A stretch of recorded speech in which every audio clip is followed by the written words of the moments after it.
Wakil Menteri Perlindungan Pekerja Migran Indonesia, Christina Aryani, lakukan kunjungan kerja di Kabupaten Belu.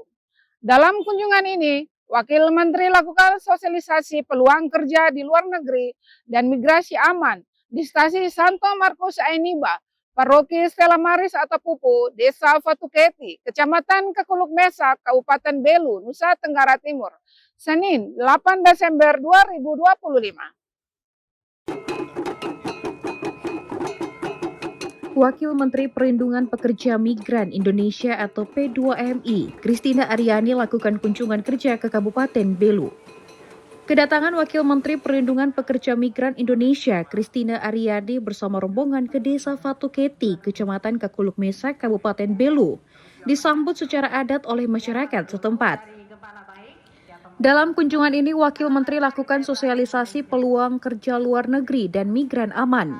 Sosialisasi ini dilakukan untuk memberikan pemahaman menyeluruh tentang hak dan prosedur legal, mencegah PMI bekerja ilegal yang rentan menjadi korban perdagangan manusia dan kekerasan, serta memastikan PMI mendapat perlindungan hukum, sosial, dan psikologis sehingga mereka terlindungi dari eksploitasi dan dapat berkontribusi optimal bagi negara. Dalam kunjungan kerja ini, Wamen Christina menyoroti bahwa masalah utama migrasi kerja berakar pada informasi yang salah. Wakil Menteri P2MI Christina Aryani mendorong pembentukan pusat layanan yang memberikan informasi lengkap tentang proses kerja di luar negeri, serta meminta masyarakat khususnya anak muda untuk mengakses informasi resmi melalui laman BPP 3MI Nusa Tenggara Timur. Bulan Agustus. Kita selalu bilang Indonesia ini kalau dulu mungkin sektornya sektor non formal. Bekerja di mana? Mungkin di rumah tangga, mungkin di perkebunan, terbatas pada itu saja. Mungkin kalau di NTT kita masih lihat grafiknya seperti itu, Pak Bupati. Tapi sebetulnya itu sudah tidak zamannya lagi seperti itu. Sekarang sudah bisa kita meraih peluang-peluang yang tadi. Nanti kita akan bantu petakan untuk Belu seperti apa, kondisinya seperti apa, minat masyarakatnya seperti apa, fasilitas pelatihan yang ada, yang bisa dikerjasamakan, sehingga peluang-peluang tadi bisa dicapai. Paling tidak saya sudah melihat ada peluang di sektor kesehatan. Sebagai caregiver, itu tidak perlu lulus sebagai dokter atau perawat untuk jadi caregiver. Tapi harus bisa bahasa asing, ya. Paling minim harus bisa bahasa Inggris. Bahasa Inggrisnya juga bukan level yang mau menjadi public speaker, tidak. Tapi bisa berkomunikasi dengan orang yang diurusnya, dengan tadi pasien lansia yang diurusnya. Wakil Menteri juga menyoroti 3 alasan pentingnya peluang kerja internasional. Pertama, menyediakan opsi kerja yang lebih luas. Kedua, memastikan alur penempatan yang jelas dan aman. Dan ketiga, meningkatkan kesejahteraan masyarakat karena standar upah luar negeri jauh lebih tinggi. Ia berharap masyarakat dapat memanfaatkan informasi resmi ini untuk menggapai kesempatan kerja yang aman dan lebih sejahtera. Dari Belu, Tim Liputan Atambua TV melaporkan. Selain di Desa Fatuketi, Wakil Menteri Perlindungan Pekerja Migran Indonesia juga melakukan sosialisasi migran aman dan peluang kerja luar negeri di Gedung Wanita Betelalenok Atambua pada Selasa 9 Desember 2025. Dalam acara itu, ia menegaskan pentingnya kompetensi SDM dan menyampaikan target ambisius untuk menempatkan 500.000 PMI terampil di tahun 2026. Acara sosialisasi yang diselenggarakan di Gedung Wanita Betelalenok Atambua terserap banyak peserta, mulai dari pimpinan daerah, instansi pemerintah, sampai masyarakat umum. Tujuan acara ini adalah untuk memberitahu masyarakat tentang cara bekerja di luar negeri secara aman dan memanfaatkan peluang kerja global yang tersedia.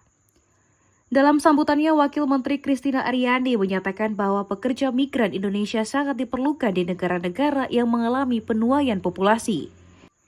Ia juga menguraikan 3 alasan utama pentingnya peluang kerja internasional, meningkatkan daya saing dan kompetensi sumber daya manusia Indonesia, kontribusi ekonomi dan memperluas kesempatan kerja bagi angkatan usia produktif. Tapi yang kita lakukan sebagai pemerintah adalah simplifikasi prosedur agar orang bisa pergi ke luar negeri, bekerja ke luar negeri tidak terlalu rumit lagi asalkan jalannya aman dan mereka punya kesanggupan untuk melindungi dirinya. 2019 saya terpilih jadi anggota DPR, kebetulan saya mewakili daerah pemilihan luar negeri. Jadi isu pekerja migran menjadi salah satu isu yang menjadi concern saya. Ada begitu banyak negara yang saya kunjungi. Kalau ada rekornya, saya lah mungkin orang yang paling banyak mengunjungi pekerja migran kita di luar negeri dari DPR RI. Dan saya bicara dengan banyak sekali dari mereka, yang legal, yang illegal, yang model perkebunan sawit besar, Siem Darby, ya kan, lalu banyak ada lagi itu apa FHP dan lain-lain, sampai yang dimiliki oleh individu. Jadi kayak kita juga di Riau banyak juga orang Malaysia yang punya plantation kecil-kecil, misalnya berapa hektar dan lain-lain. Dan untuk mengelolanya kan tentu mereka membutuhkan tenaga kerja.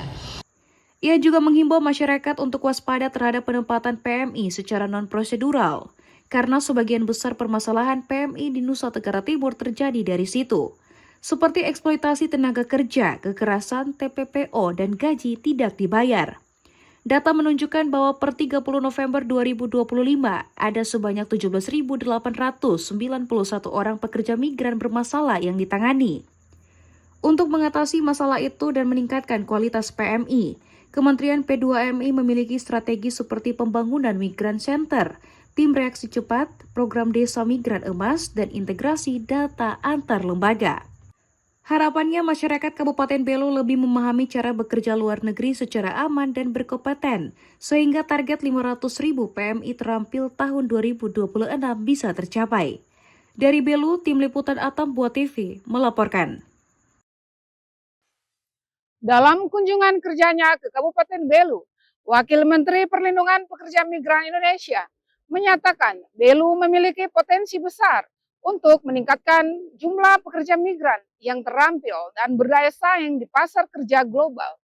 Untuk mengoptimalkan potensi itu, Kemen P2MI akan fokus pada penempatan di sektor hospitality, perhotelan, resepsionis, dan perawat lansia.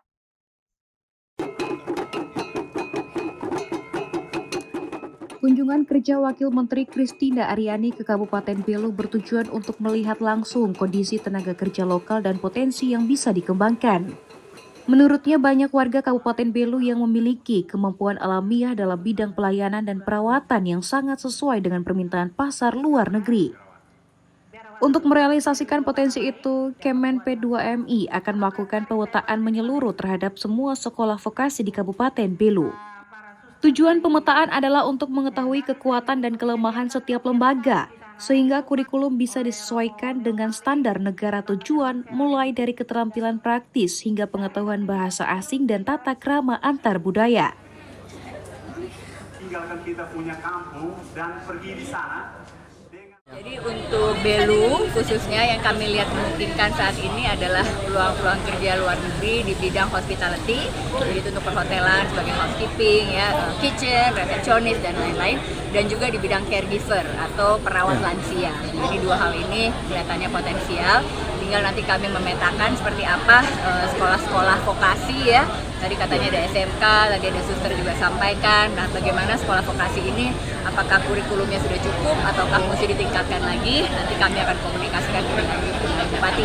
Intinya kita perlu dorongan dari pemerintah daerah juga, ya. Pemerintah pusat tidak bisa bekerja sendiri, karena pemerintah daerah lah yang lebih mengetahui potensi, supply, minat, dan hal-hal lain terkait dengan warga di dia bisa berbahasa asing, ya. Fokus penempatan di sektor hospitality, perhotelan, resepsionis, dan perawat lansia dipilih karena permintaan di sektor ini terus meningkat di banyak negara, seperti Jepang, Korea, dan Eropa. Kemen P2MI menjamin bahwa semua pekerja yang melalui program ini akan mendapatkan verifikasi resmi, pengetahuan tentang hak-hak mereka, dan akses bantuan jika mengalami masalah di tempat kerja. Program ini diharapkan bisa dimulai pada awal tahun depan. Semoga langkah ini bisa menjadi jalan keluar bagi banyak masyarakat di Kabupaten Belu, sehingga dapat mengurangi angka pengangguran, meningkatkan kesejahteraan keluarga, dan membangun nama baik Indonesia di kancah internasional. Dari Belu, Tim Liputan Atam Buat TV melaporkan.